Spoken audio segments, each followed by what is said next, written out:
नमस्कार, उत्तराखंड का एक खास बुलेटिन देख रहे हैं आप और मैं हूं आपके साथ सुपन शर्मा। तो चलिए शुरुआत करेंगे बुलेटिन की। भारतीय सैन्य अकादमी ने आज फिर इतिहास रचते हुए देश को 456 युवा सैन्य अधिकारी और 35 विदेशी कैडेट्स प्रदान किए हैं।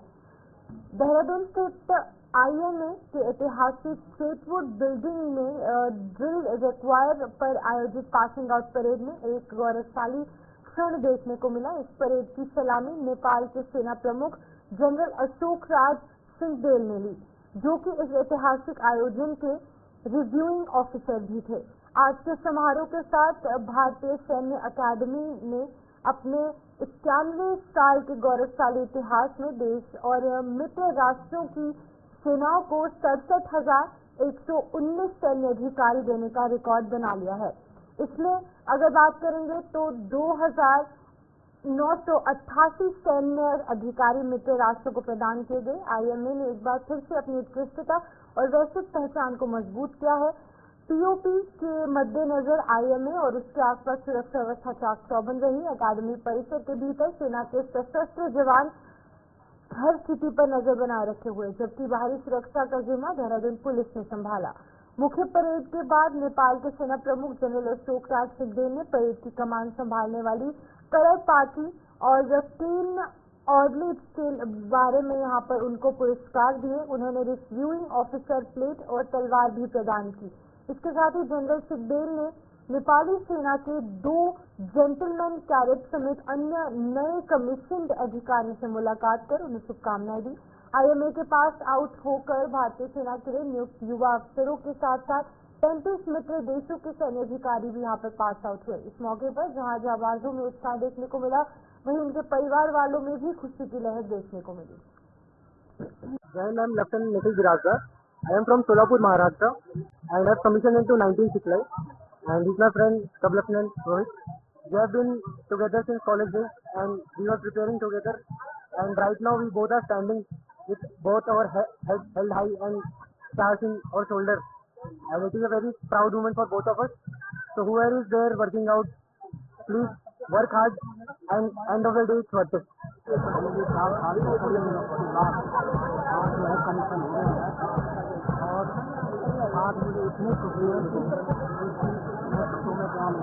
बहुत गर्व की बात है।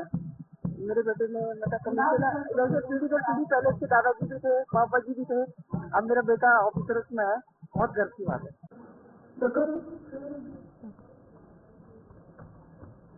उत्तराखंड सरकार जहां एक और पूरे प्रदेश में विकास के लिए अनेकों काम कर रही है, तो वहीं पर समाज के एक ऐसे तबके के लिए धामी सरकार ने एक महत्वपूर्ण फैसला लिया है। आपको बता दें कि पिछले कुछ दिन पहले धामी कैबिनेट में ट्रांसजेंडर समुदाय के लोगों के भविष्य के लिए ट्रांसजेंडर पर्सनल कल्याण बोर्ड को कैबिनेट ने मंजूरी दी थी, जिससे कि ट्रांसजेंडर समुदाय के कल्याण के लिए इस बोर्ड की अहम भूमिका रहेगी।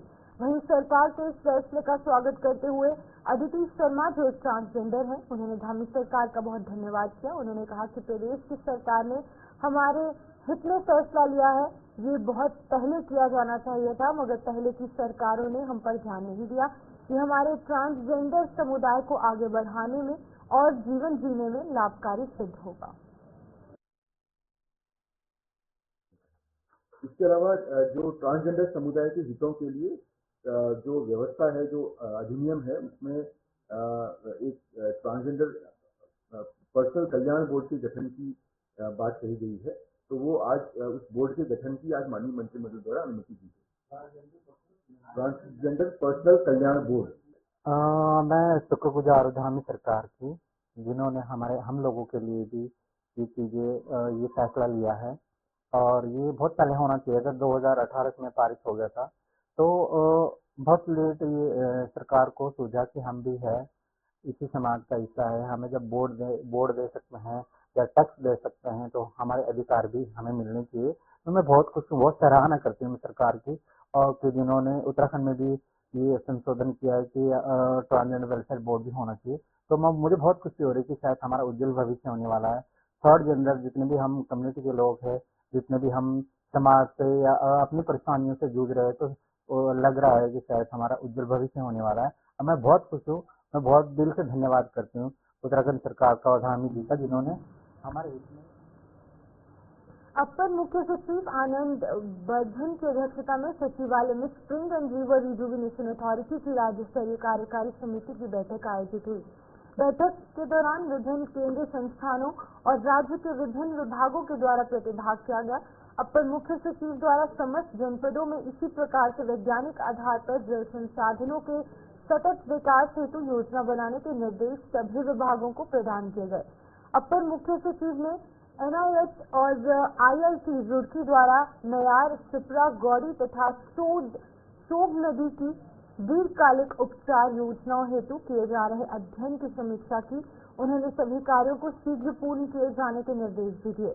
अपर मुख्य सचिव ने SARRA यानी कि सरा को प्रत्येक जिले में जल स्रोतों, नदी और सहायक धाराओं के उपचार मॉडल को विकसित करने के निर्देश दिए ताकि इस महत्वाकांक्षी कार्यों को आगे बढ़ाने हेतु इस मॉडल को विभिन्न विभागों और आम जनमानस द्वारा अपनाए जाने हेतु प्रेरित किया जा सके। बैठक में अपर मुख्य कार्यकारी अधिकारी साया मीना ग्रेवाल द्वारा बताया गया कि राज्य में विभिन्न जनपदों द्वारा इसके साथ कन्वर्जेंस द्वारा जल स्रोतों के पुनरुद्धार हेतु कार्य किए जा रहे हैं।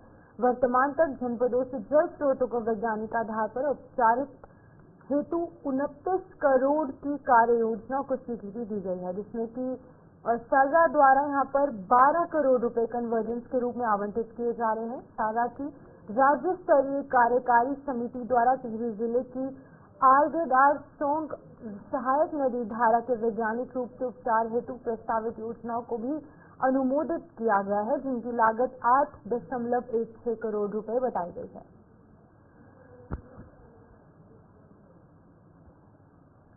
उत्तराखंड में जहां एक और मुख्यमंत्री पुष्कर सिंह धामी की पहल पर शीतकालीन यात्रा को शुरू किया गया, ऐसे में उत्तराखंड में शीतकालीन यात्रा शुरू होने से उत्तराखंड में पर्यटन व्यवसायियों में खुशी की लहर देखने को मिल रही है। वहीं कांग्रेस लगातार शीतकालीन यात्रा पर भी सवाल उठा रही है, लेकिन भारतीय जनता पार्टी की प्रवक्ता हनी पाठक की माने तो उनका कहना है कि शीतकालीन यात्रा से जहां एक और उत्तराखंड की आर्थिकी मजबूत होगी, वहीं पर्यटन को और बढ़ावा मिलेगा। मुख्यमंत्री पुष्कर सिंह धामी लगातार इस काम को बखूबी व्यवस्थित तरीके से कर रहे हैं। कांग्रेस केवल आरोप लगाने का काम करती है। देखिए, वो अपने कार्यकाल की बात कर रहे हैं। अगर शीतकालीन यात्रा उस समय भी अगर हो रही होती और बात हो रही होती तो निश्चित तौर पे उसके बारे में भी लोगों को सुनाई देता या समझ में आता, लेकिन वो जो डोलियां जाने का समय हो रहा था उसमें शीतकालीन यात्रा का पूरा व्यवस्था नहीं करी गई थी। लेकिन अब की बार जो कार्य हुआ है उसमें लगातार शीतकालीन यात्रा में जिस प्रकार से व्यवस्था की जा रही है, पर्यटकों को लुभावने के लिए लगातार उस अप्रोच करी जा रही है सोशल मीडिया के माध्यम से, न्यूज चैनल के माध्यम से, ये दर्शाता है कि हमारा उत्तराखंड जिस प्रकार से पर्यटक स्थल है उसको बढ़ावा देने के लिए हमारे मुख्यमंत्री श्री पुष्कर सिंह धामी जी निरंतर प्रयासरत हैं और लगातार कार्य कर रहे हैं। मैं ये कहना चाहूंगी करण महाराज जी से कि अब ये जो बातें हवाई बातें कर रहे हैं उसको बंद कर देना चाहिए और अपने कार्यकाल का जो एक कहा जा सकता है कि वो कार्यकाल नहीं काल था उत्तराखंड के लिए, उसको भूल जाए। अब की बार का वो देखे तो लगातार कार्यरत है हमारे। मोदी कैबिनेट ने हाल ही में वन नेशन वन इलेक्शन यानी एक देश एक चुनाव के विधेयक को मंजूरी दी है। मोदी सरकार ने अब इस विधेयक को संसद के पटल पर पेश करने का फैसला किया है। इसी को लेकर भारतीय जनता पार्टी नेता मुकेश कोहली ने कहा कि ये पीएम का ड्रीम भी है, एक देश एक चुनाव होना चाहिए, क्योंकि इससे बजट भी कम होगा और खर्च भी कम हो जाएगा। उन्होंने कहा कि इससे कई लाभ हैं और सभी दलों को इसका समर्थन करना चाहिए। नहीं, देखो कोई चीज पट रही भाई 1967 तक 65 और 7 तक तो एक साथ ही होते थे पूरे देश में चुनाव, तो क्यों नहीं हो सकती, ये सब चीजें हो सकती है। चुनाव में खर्चा तो होता ही है ना, जितनी बार चुनाव होगा उतनी बार आचार संहिता लगेगी, विकास कार्य। राज्य के 102 नगर निकायों, नगर निगम, नगर पालिका और नगर पंचायतों में चुनाव के लिए ओबीसी आरक्षण नियमावली मंजूर हो चुकी है। अब इस नियमावली के हिसाब से ही सभी निकायों में ओबीसी आरक्षण की प्रक्रिया शुरू की जाएगी। इस महीने के आखिरी सप्ताह में निकाय चुनावों की अधिसूचना जारी होने की संभावना है। वहीं कांग्रेस वरिष्ठ नेता देवेंद्र सिंह ने निकाय चुनाव पर तंज कसते हुए कहा कि भारतीय जनता पार्टी निकाय चुनाव करवाने से डर रही है। आगे उन्होंने ओबीसी आरक्षण पर कहा कि आरक्षण की जो प्रक्रिया है वो भी सही तरीके से होनी चाहिए। ये भाजपा जो है पिछले 1.25 साल से चुनाव की तैयारी में लगी है, लेकिन चुनाव कराने के लिए डर रही है।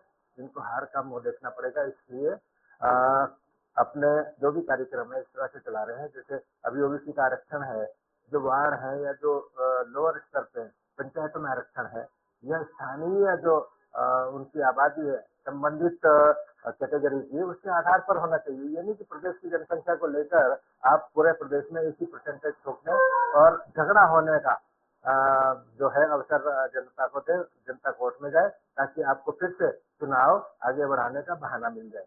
तो भाजपा की मंशा साफ नहीं है, यह चुनाव को टालने के हथकंडे हैं, जिसकी हम जौनसार बाबर की संस्कृति, रीति रिवाज और परंपराओं पर आधारित बनी पहली फीचर फिल्म मेरे गांव की बात हरिद्वार के पेंटागन मॉल में प्रदर्शित की जा रही है। फिल्म के शो का शुभारंभ हरिद्वार के वरिष्ठ पुलिस अधीक्षक प्रमेंद्र डोभाल, उद्योग एसोसिएशन के चेयरमैन हरेंद्र गर्ग ने संयुक्त रूप से किया। जौनसार बाबर की पहली फीचर फिल्म मेरे गांव की बात उल्लेखनीय है कि इससे पहले उत्तराखंड में गढ़वाली और कुमाऊनी भाषा की काफी फिल्में बन चुकी हैं, तो जौनसार बाबर की लोक भाषा में ये पहली फिल्म है जो बड़े पर्दे पर प्रदर्शित हो रही है। पहली जौनसारी फिल्म मेरे गांव की बात भले ही जौनसार बाबर की संस्कृति को प्रचारित करने वाली है, लेकिन इस क्षेत्र में रोजगार और कारोबार की दिशा में भी सकारात्मक बदलाव लाने वाली है।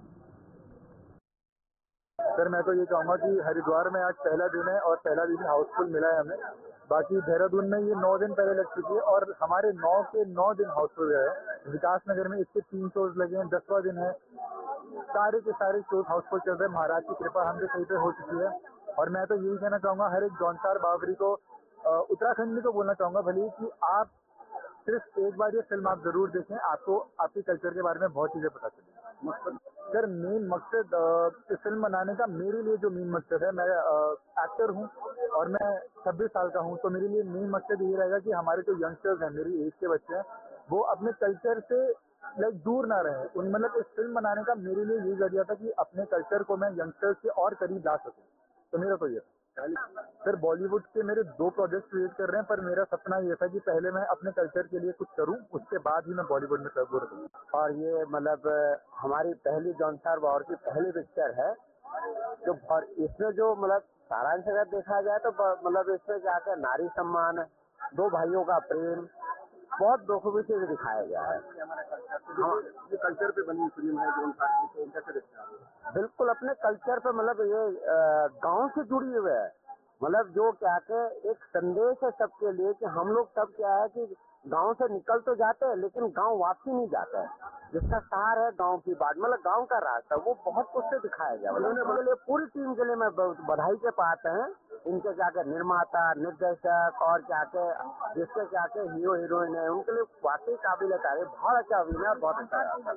बहुत सारी चीजें हमको बहुत अच्छी लगी, जैसे कि इसमें दिखाया गया है 2 भाइयों का मनोबटाव तो है, उसमें उनके विचार में मतभेद तो है, लेकिन उसमें वो दोनों भाई अपने अपने जगह सही है, क्योंकि वो अपने जो भी उनको बड़े बुजुर्गों को दिए गए वचनों के में बंधे हुए हैं, इस कारण से ये मनोमुटाव है जो इतना सालों तक उनका चलता रहा है।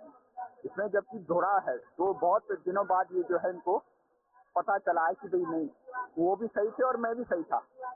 कुल मिला के क्या एक दूसरे की बात नहीं हो रही थी, अपने अपने जगह दोनों सही थे।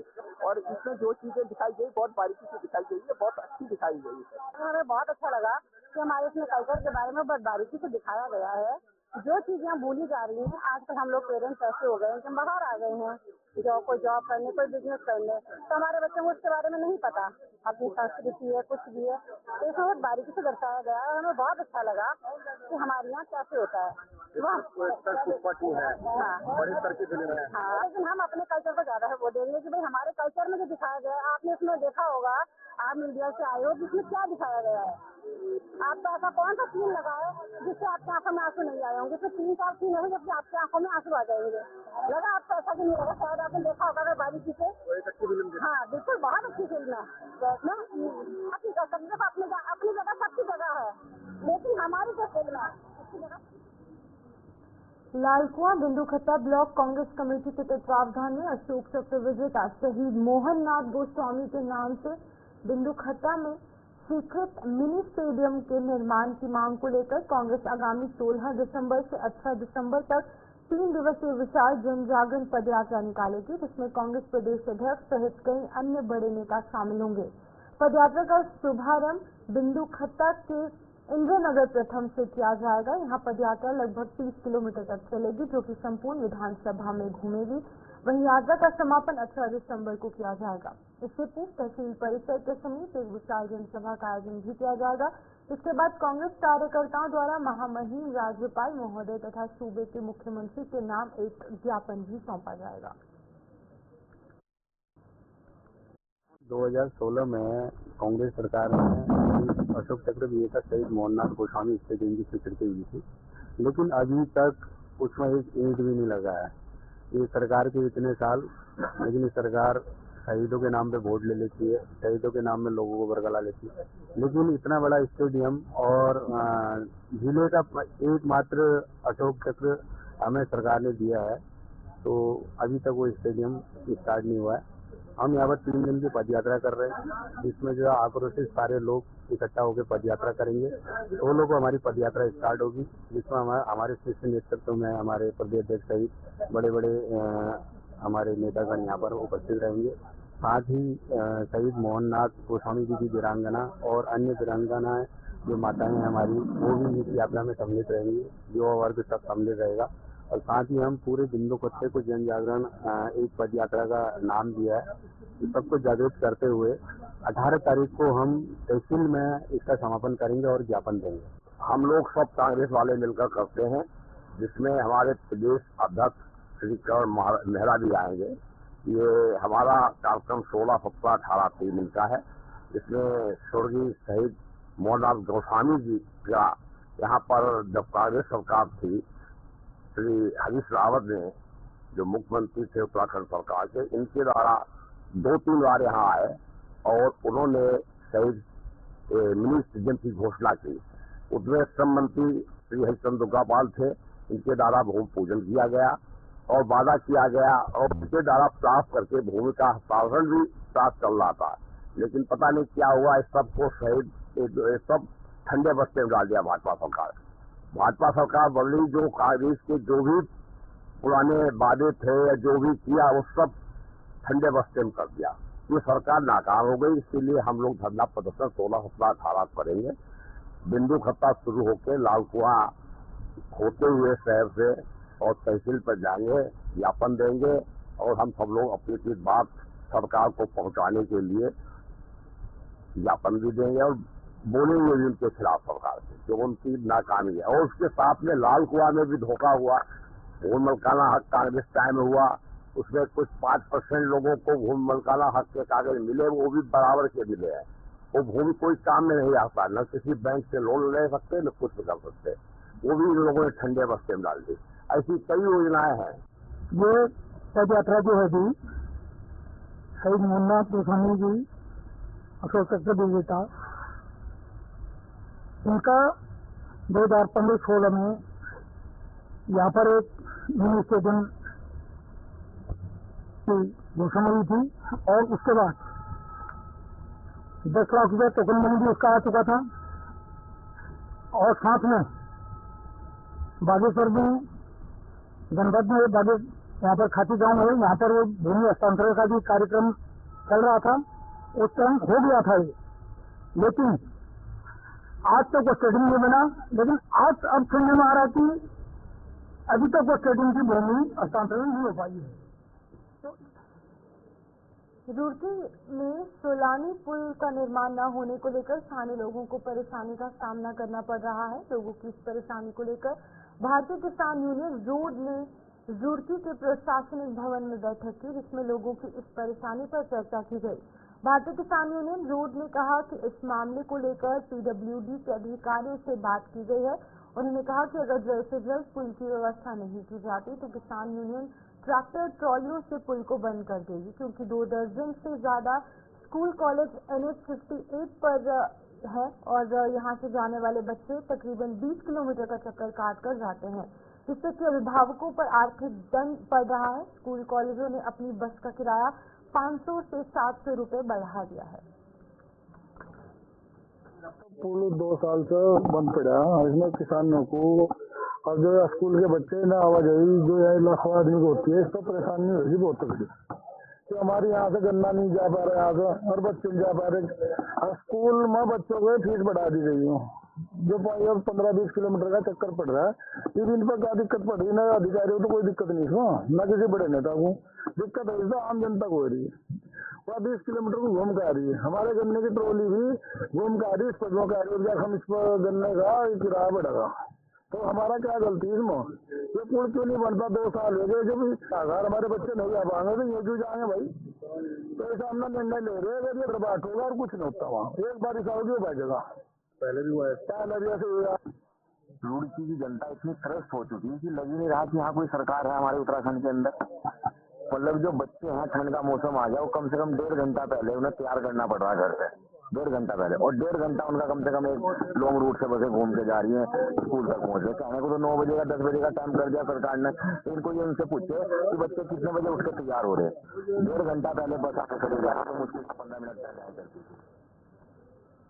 सरस्वती शिशु विद्या मंदिर बाबूगढ़ स्कूल में लोकमाता अहिल्याबाई होलकर की 300वीं जन्म शताब्दी धूमधाम के साथ मनाई गई। इस अवसर पर मातृशक्ति कार्यक्रम का आयोजन किया गया और लोकमाता अहिल्याबाई होलकर द्वारा किए गए कार्यों को याद किया गया। कार्यक्रम में नर्सरी से लेकर 5वीं कक्षा तक के बच्चे उपस्थित रहे। कार्यक्रम में सरस्वती शिशु विद्या मंदिर के प्रधानाचार्य रामपाल ने मुख्य अतिथि के रूप में प्रतिभाग किया।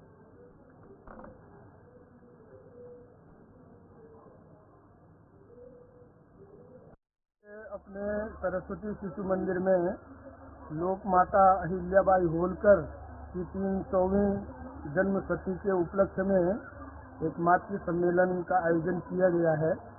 अपने नर्सरी से 5वीं कक्षा तक के जितने भी विद्यालय में भैया बहन पढ़ते हैं। विकास नगर स्थित फल फ्रूट की आड़त की दुकान में अचानक आग लग गई। आग रात 12:30 के करीब लगी है, यानी कि 12:30 बजे के करीब ये आग लगी। इसकी सूचना मिलते ही फायर ब्रिगेड को दी गई। वहीं फायर ब्रिगेड की टीम ने मौके पर पहुंचकर आग पर काबू पाने का प्रयास किया। दुकान स्वामी का कहना है कि उसका सब सामान जलकर राख हो गया है। दुकान स्वामी ने यहां पर बताया कि उसका लगभग 14 लाख रुपए का सामान जलकर राख हो गया है।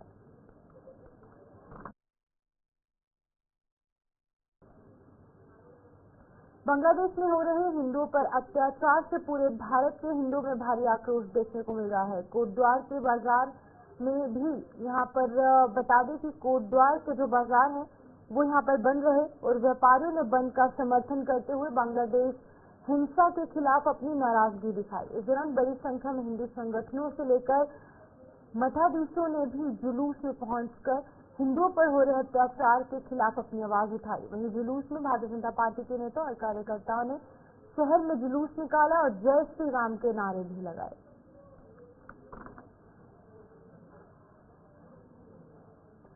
पहाड़ों की रानी मसूरी में जल्द गोल्फ कोर्स मॉल रोड पर दौड़ने लगेगी, जिसको लेकर प्रशासन और रिक्शा चालकों के बीच में सहमति बन गई है। शुक्रवार को मसूरी एसडीएम कार्यालय में मसूरी एसडीएम अनामिका सिंह और सदर एसडीएम हरिगिरी द्वारा रिक्शा चालकों और स्थानीय जनप्रतिनिधियों के साथ बैठक की गई और मसूरी में गोल्फ कोर्स के संचालक को लेकर विस्तार से चर्चा की गई। मसूरी अनामिका सिंह ने बताया कि मसूरी में पहले चरण पर 4 गोल्फ कोर्स का संचालन किया जा रहा है, जिसको लेकर रिक्शा चालकों को प्राथमिकता दी गई। उन्होंने कहा कि गोल्फ कोर्स को चलाने को लेकर रिक्शा चालकों को ट्रेनिंग दी जाएगी, जिससे कि वो सुरक्षित तरीके से मॉल रोड पर गोल्फ कार्ट का जो संचालन है वो कर पाए। उन्होंने कहा कि रिक्शा चालकों की कुछ रिक्शा संचालन को छोड़ना चाहते हैं, जिसको लेकर उनको शासन स्तर से मुआवजा दिया जाना चाहिए, जिसको लेकर वो शासन स्तर पर वार्ता करेंगे। उन्होंने कहा कि कुछ महिला रिक्शा चालकों की मृत्यु हो गई है, जिनके परिवार को विस्थापित करने के लिए उनको रोजगार के साधन उपलब्ध करवाए जाएंगे। वहीं अन्य रिक्शा चालकों को गोल्फ कार्ट में समायोजित किया जाएगा। पहले चरण पर 4 गोल्फ कार्ट आ रहे हैं और जिनके सफल संचालन के बाद मसूरी के अलग अलग रूट पर गोल्फ कार्ट का संचालन किया जाएगा। मसूरी मजदूर संघ अध्यक्ष रंजीत सिंह चौहान ने कहा कि मसूरी में गोल्फ कार्ट का जो संचालन है उसको लेकर मजदूर संघ और रिक्शा चालक प्रशासन की पहल का स्वागत करते हैं। सभी मजदूर इसके बारे में और गोल्फ कार्ट के आने हमारे पर्यटकों का भी संख्या यहाँ पे बढ़ेगी और ये लकड़ी के गिफ्ट मिलेगा। तो ये चीज़ भी उनको भी समझ में आई है और ये उन्हीं के द्वारा किया भी जा रहा है, उनकी इसमें भागीदारी रहेगी और कहीं ना कहीं इससे वो ये सुविधाजनक है। तो नेहरू स्टेडियम में रुद्र चंडी महायज्ञ के लिए बनाई गई यज्ञशाला धूं धूं कर जल उठी। आग लगने की सूचना पाकर मौके पर पहुंची फायर ब्रिगेड ने मौके पर पहुंचकर आग पर काबू पाया, लेकिन तब तक यज्ञशाला जल चुकी थी। यज्ञशाला में आग लगने के बाद लोगों में चर्चा का विषय बनी रही। गनीमत ये रही कि आग लगते समय कोई पूजन नहीं हो रहा था। बता दें कि रुड़की के नेहरू स्टेडियम में रुद्र चंडी महायज्ञ का आयोजन किया गया। 9 से 15 दिसंबर तक चलने वाले आयोजन के 5वें दिन शाम के समय पूजन के बाद जब सब लोग वापस चले गए, एक दो ब्राह्मण यज्ञशाला में विश्राम कर रहे थे, तभी अचानक से यज्ञशाला में आग लग गई। आग लगते देख स्टेडियम में मौजूद लोग उसकी ओर भागने लगे और शोर मचाना शुरू कर दिया। आग लगने की जानकारी फायर ब्रिगेड को दी गई। मौके पर पहुंची ब्रिगेड ने काबू पाया और आसपास के सीसीटीवी कैमरे में भी ये सभी चीजें देखी जा रही हैं। तो चलिए उत्तराखंड के इस बुलेटिन में फिलहाल इतना ही। मुझे दीजिए इजाजत। नमस्कार।